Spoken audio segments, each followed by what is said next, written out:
all engineering students only? Okay, so that is great. Because this intellectual property rights, now you will get to know that how it fits into your engineering arena and what all it can bring into your basket once you move out of the college and you're trying to search what fits you well. Okay, so one thing is this. Second thing is that see, once you are doing your engineering in different trades, this is one domain where people from all the trades can enter into. So see, such a beauty. This is the beauty of intellectual property rights.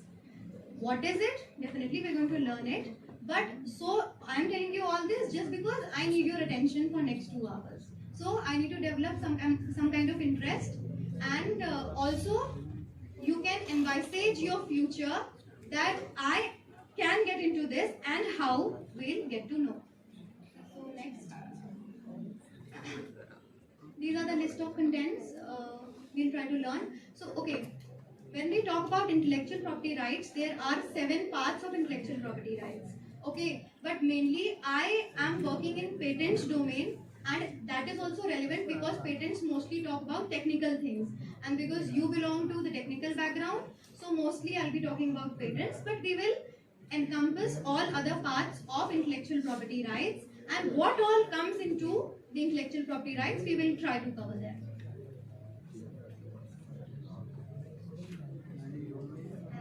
Escape.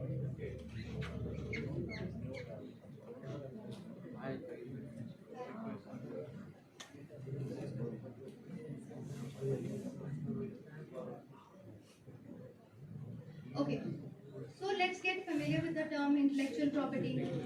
So what do you mean by intellectual? This you must be knowing at least. Intellectual comes from the word intellect. What does intellect mean? Any please answers, please. Very simple answers. I am expecting this from engineering students, huh? People are very smart, engineering students, huh? You're looking like that sitting, not ready to answer, but you're very smart, I know that. Anybody, what do you mean by intellect? From where does the word intellect derive? Intelligence. Very good. Very good. Intellect derives from intelligence. So now you know that this is related to your intelligence. Intellectual property. Intellectual property means anything created by human mind. Anything created by human mind, but it has to be a human mind, okay? Not any machine. This point is very much important because later on you will be propping up questions that, ma'am, if something is generated by artificial intelligence, is it a creation? Does it come under IPR? So we'll know how. Intellectual property means anything which is created by human mind. It can be of 2 types, tangible and intangible. Now see, when I am talking about IPR, every subject has a jargon. Every subject has a jargon. Jargon means a particular terminology which is related to every subject. Suppose if we talk about mechanical engineering, electronics engineering, there are certain words which are related to that coursework. So similarly, IPR is also having certain words which I'll try to explain and try to make it clear as we move forward. Tangible property and intangible property. What is tangible property? Anything which you can touch. Okay? Anything which you can feel is tangible. We can see from our eyes, that is tangible. Intangible means intellectual property rights. Something is created by human mind. Something you have an idea, that is a creation of human mind. That is intangible. So here I am just trying to clear the definitions. So tangible property and intangible property. Now I would like to give you a very simple example where you can relate what is the difference between tangible and intangible property and how intangible property comes in IPR.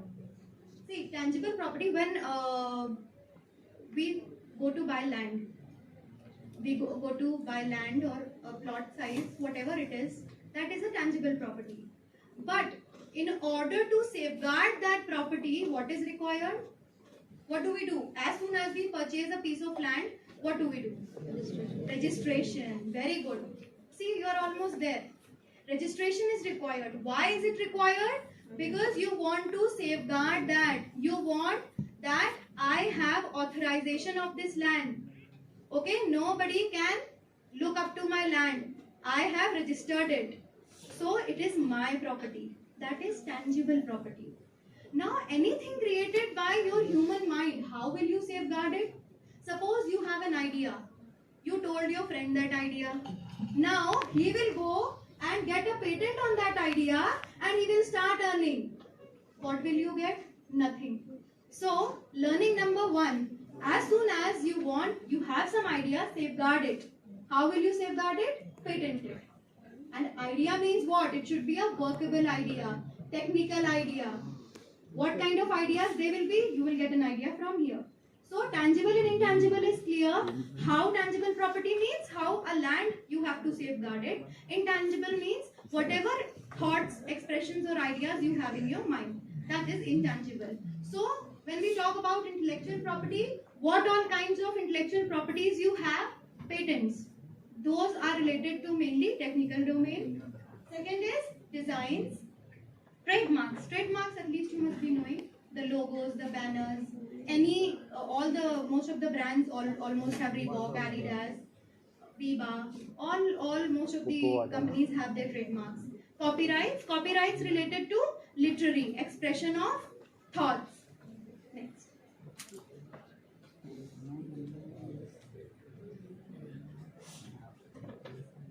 Okay, see, all this I have already covered. I don't believe in reading from the slide. So this is just that creation of anything from human mind. Now, okay, important is it is a negative right. Can you understand what is a negative right?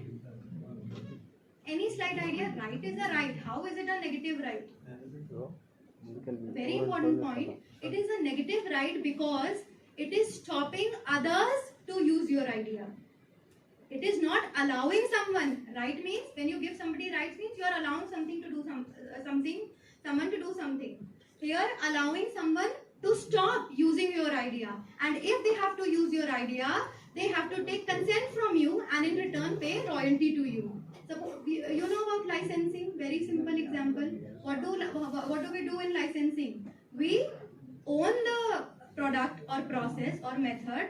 We own that product and we give it part time to somebody to use or extract from that part of product or service, and that particular the third party has to pay me in return. He is not owning it, but he is utilizing a part of my product or my creation by licensing. So that is how it is a negative right.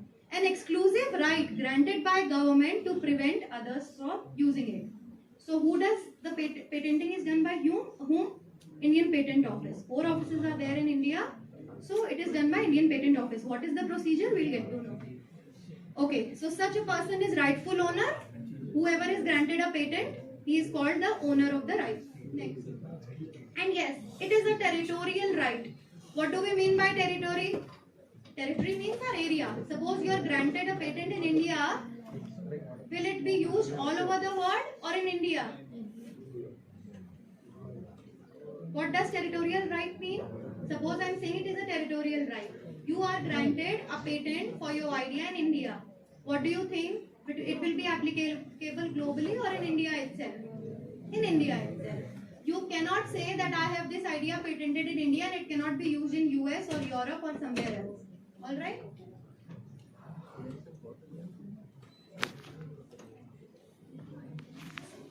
Okay. So these are the types of property rights. 7 are there. Generally I have included 6 because fundamental things we have required. Patents, copyrights, industrial designs, semiconductor, integrated circuit layout, very much related to your coursework, trademarks and GIs. We'll get to know quickly what all is included. Okay. Tangible property protection, I told you, like we protect our land. Similarly, Taj Mahal. You know the story of Taj Mahal. What did Shah Jahan do to protect this? What did he do? Chop. Yeah, this may be a story, this may be a myth, we don't know. I'm not saying it is a fact. Okay, we don't know, it is a history. We say that those who built Taj Mahal, Shah Jahan ordered to cut their hands so that no such other monument can be built. So see, what was he doing? He was protecting his intellectual property. He used his resources, his marbles, his craftsmen, his artisans, and he wanted that no other building like Taj Mahal could be ever built in the herein in next future. So this he did. See how forward and progressive Shah Jahan was. In those times, he wanted to protect his property. He prevented others to copy his idea, so he did that. But we are not sure, that is just a story, but it is very much heard of. Okay, so we have benefits of IPR. Now, this thing is important to understand, as I said, that this is very much related to your domain. How will you use it? We talk about fund for R&D investors. See, before understanding this, first we have to understand that what is an invention, what is a new invention, and what is an innovation. Okay, so if you go by the books, invention means something designed by somebody or created by somebody for the first time. Okay, that is an invention. That is an invention. Now, when we talk about the ecosystem of IP, intellectual property, there it means any invention which is novel. Novel means new. It should be new. It has inventive step. Inventive step means, suppose today I have created an invention which is A. Okay. Now that A has been patented, it has been granted a patent, but it has got some flaw. So what we'll do?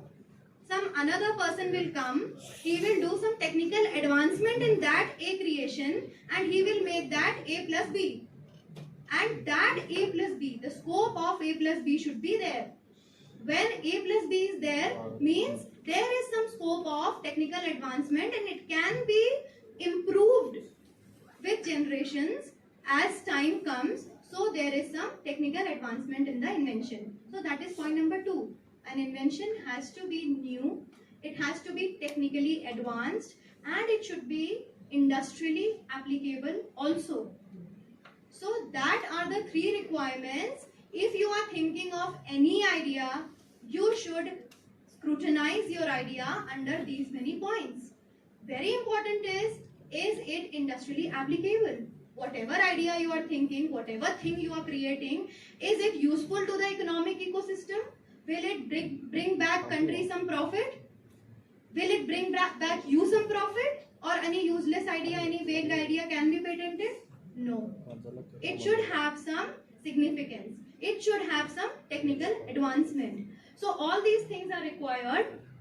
See, genuine and original products. That is why I said that invention has to be new and it should be innovative also. What do you understand by the term innovation? What does it mean to innovate something? Anybody? New ideas. Sorry? Any please, you have to reciprocate some of the other time. New That ideas. Huh? New ideas. New ideas, or we can say, that is correct, new ideas, or we can say manipulating the existing new ideas to implement them into something significant. That is true only. Innovation in simple terms means to create. Creativity is related to innovation. So that is what we say. We have understood what is innovation, what is invention, and what is new invention. Okay, see, invention is a new way of doing something or offers a technical solution to some problem. We'll quickly get back to examples. They are very interesting. Okay, so all these things are boring. I understand. So we'll just quickly skip them. Okay, patents. I told you the criteria. Whenever you are creating something and you want to go for patent, what all are the parameters you need to scrutinize? It should be novel. Novel means it should be new. So now you will ask how we will find out it is new. How we will find out? So for this process only, we have a separate domain, a complete separate domain for IPR, which is called as patent searching. We have to search for what all patents have been established or what all have been published in the entire literature available all around the globe. So now you see, when you are granted a patent, it is eligible in India itself. But when The patent search is done to establish the novelty of your invention. It is done globally. Means if something has been granted patent in US and you are trying to get it patented here, saying that okay, apna naam chipka do and I want this patent. No, that is not possible. Because when your patent will be scrutinized under the parameter of novelty, they will simply get a document that this information has been already published and you cannot patent it because this information has already been patented under the name of so and so from US or UK or any other country in the world. So novelty is one such criteria. Non-obviousness. Now non-obviousness. Now what is obvious? What is obvious? This non-obvious is actually related to the word I used, technical advancement. Something you create A and A plus B, that is obvious. Suppose earlier we were having those small sets, no, Nokia 1100 mobile phones, simple phones were there. So somebody would have thought of, abhi isme we can put camera also. Somebody would have thought of. He would have got that idea. Companies would get patents for that. Somebody would have thought that idea. We should insert a camera also. We should insert Bluetooth also. We should do this things, that thing, everything. They would have. This is how the progress goes on in technology. Now, suppose if we have a mobile phone and we have A as mobile phone, B as camera. Camera was also existing earlier, no? Kodak, Yashica camera. So can you simply join a mobile phone and a camera? This is very non-obvious. Okay. And anybody can think of that. But to actually incorporating a camera in a mobile, it is important to have those skills, and those skills which a person skilled in the art of that technology should not say that, oh, this is very obvious. Okay. So something which is not obvious, you have to create that. That comes under the point of non-obviousness. Suppose I am a researcher in some field and I get the idea that, oh, this was very simple. What is new in that? We'll get to know how this non-obvious point is valid. We'll get to know. Okay, industrial applicable means it should draw some economic significance to our country. It should be applicable. So today also when patents are granted, what is done? We see working of patents. Means are those patents being utilized by the economy or not? If they are not being utilized, they are abandoned or cancelled. So you are not able to earn any benefit from the patent you have got. Okay, characteristics I have already told. Okay, important thing is this part is really important. Everything in the world is not patentable. What is not patentable? Patentable, we'll see. That is also very interesting. Okay, so we'll come to examples quickly. Very interesting examples are there. What all things? Patents on day-to-day things. See, a simple safety pin was also patented. Invented by Hunt in 1849, and a safety pin was also patented. Somebody would have thought of that what we'll do to hold a fabric. So he invented safety pin. He got a patent on that. So this was his patent. Thomas Alva Edison got 1093 patents. You know, when they were trying to generate, like make some electric device, what did Thomas Alva Edison discover? Bulb. Thank God you know that. So he discovered bulb. So before him, now we are not sure if Thomas Alva Edison was the first person to get this idea. Many would have got that, but we know his name because he got it patented. Because he got his idea patented, we know that electric bulb was discovered by him. Maybe he would have stolen that idea from somebody. We don't know that. Maybe he was working with his colleague. He got that idea. He thought, okay, now we can work something XYZ on this idea and I can get it patented. He must have had the advantage of this electric bulb for years too. For whatever years he would have lived, he would have taken great royalty for that, for his invention. Okay. So, see these examples as phone and camera example I was telling you. See, the pop-up camera filed by Xiaomi gets authorized. Have you heard of pop-up camera? It is now available in devices. So, it is new. It is new only. It was not existing. Camera was existing. but it is something which has improved the productivity or efficacy of the existing product. You can't say that cameras which were simply installed in the phone is similar to these pop-up cameras, because a entirely different mechanism is involved in these pop-up cameras. Now see what happens. This pop-up camera filed by Xiaomi gets authorized. This is the mechanism. You have a knob here. It gets rotated, and with this wheel, it is shifted and it pops up. Simple mechanism, but somebody thought of that we can invent a pop-up camera in a mobile. So now see, similarly, when Xiaomi does that, before that, Samsung patents pop-up rotating camera designs. Now they invented popping up camera and they can rotate also. So that is also again increasing the efficacy of the existing product. This is how you can improve the idea of your existing product. Now, since it is very much relevant, IBM, you will be surprised to know that IBM has been the leader in filing patents from past 29 years. Maximum number of patents IBM has. You talk about any technology, that is why IBM is considered to be a very, very employee friendly company. Plus it is actually doing remarkable work in the field of filing patents and getting technology patented in their name. So what is the advantage of filing technology in your name? All other companies are going to buy that technology from the company who has got patents. So that is how. If you talk about Samsung has overtaken IBM in the past 2 years.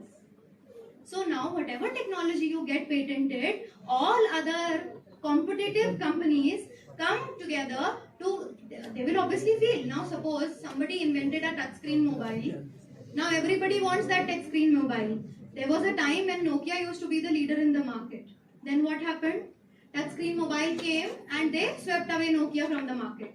So in order to keep that competitive spirit on, constant R&D companies have to do, research and development. And there is where the role of IPR comes. That is where the role of patents come, because constant R&D requires constant money, and when you are doing constant research and development, you need to find out that what you are actually patenting, what you are new, what innovations you are doing, what inventions you are doing. You need to find that, file that, and get your company patents, and other companies will come after your company that, oh, you have got this patent, now I want to buy this particular technology. I will pay you a heavy sum. Please give me this technology because this technology is in demand. I want this technology. So who will be the leader of the market? Obviously the person who has done a wonderful R&D, who have created a patent, and now they are going to earn lakhs and crores, not in lakhs, in fact crores of multi-millionaires. They are going to earn just because a simple R&D they invested in their company.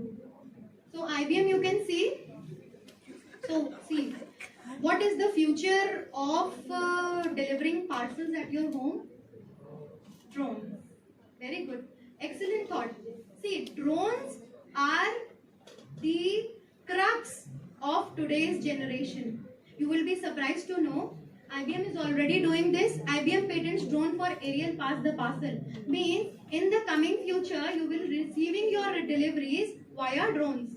That is just one aspect. Drones is altogether having a lot of applications. It is having application in mining, agriculture, defense. Defense is obviously a very big sector where drones are going to be used. But you'll be surprised to know Amazon has got more than 64 patents on drones itself. On drones and different kinds of drones. What all things they can do using drones. So Amazon Prime Air is their flagship project of Amazon. They are currently developing the system in which the delivery can be done at your places using drones. So this is the future, and it is having patents because they know this is the current technology. In the coming future, they are going to acquire this technology, and all the other companies who have not been working their R&D in this zone, in this drone area, drone ecosystem, will be lagging in the current future. So keeping the R&D in place is an important thing. Understanding the need of the ecosystem is important. So we have other companies. I told you after IBM, Samsung was almost there. Now it has overtaken it. LG, Canon, Hawaii, Sony, Microsoft, Qualcomm, all these other companies who are working in the first are running a good race in filing patents.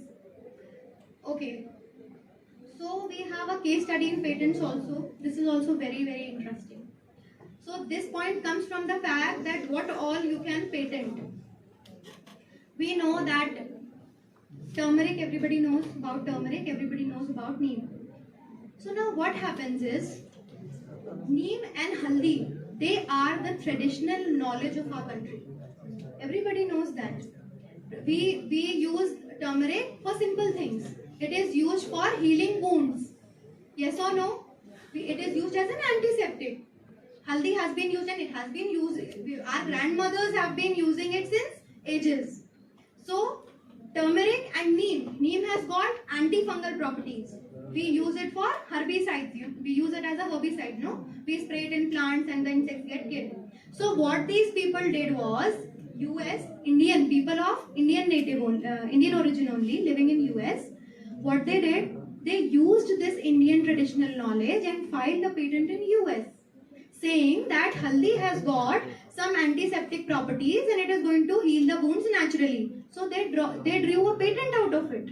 And also same thing happened. This turmeric patent in 1995 at USPTO. USPTO is the patent office of US. So United States Patent Office. So what they did, people of Indian origin only, they filed a patent in US saying that, see, I have discovered that haldi can be used to heal the wounds and it is a very useful discovery I have